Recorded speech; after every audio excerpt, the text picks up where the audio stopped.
The Hunter Cadre. While the imperial throne of the Telian Empire possessed the armed forces necessary to challenge any invader to the newborn empire, there were other more insidious threats: rampaging monsters, subversive warlocks and witches. Their ilk cannot be met with military might without incurring tremendous expense both in human life and coin. The death of more than one imperial huntsmaster during ill-conceived hunts convinced the throne that a piecemeal approach to the problem would not solve their issues. Their solution was simpler: bounties. Foes dangerous enough to attract the attention of the throne would have imperial bounties placed upon their heads. The colossal sums paid for these bounties were in direct relation to the danger involved in the hunt, but still represent only a fraction of the cost compared to troop mobilization. As a result, countless brave, or foolish, individuals rushed to their doom in an attempt to collect on these bounties. Those that took a more measured and professional approach, forming teams, collecting information on the foe, acquiring the right tools for the job, naturally survived longer. Some even managed to collect more than one bounty, and almost overnight the Hunter Cadre were born. Much like a shadow following an object, thus were the hunters part of the 100 Kingdoms themselves. In their long walk through history, men and women of usually obscured origins, with the impressive equipment and obvious training, sometimes even gifted in magic, would appear in groups, pairs, or even alone in various instances. Accounts regarding hunters can be found as early as 287 PR, when a hunter called Isha Himstam brought in chains the infamous Mobius the Mad to be burned at the stake.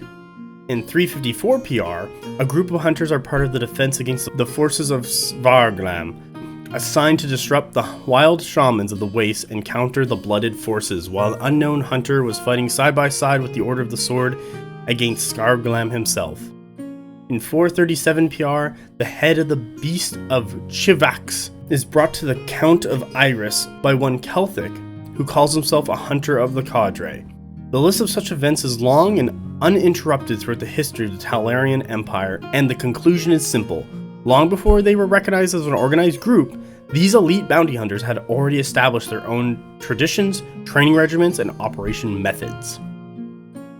In 504 PR, and despite the political unrest at the time, an almost unprecedented agreement was struck between the Chamberlain, representing the imperial throne, the orders, and both theist and deist.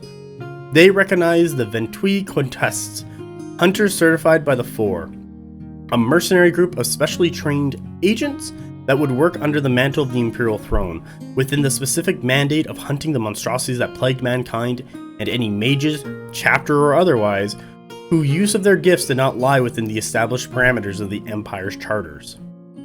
The recognition by all four major institutions of the time provides obvious and rare backing, both in terms of influence and of finances.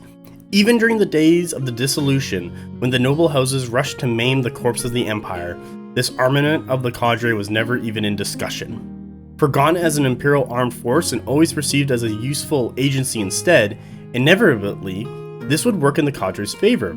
Many of the members of the Legion of Smoke sought refuge and employment in the ranks of the Cadre, boosting hunters' numbers to an unprecedented level.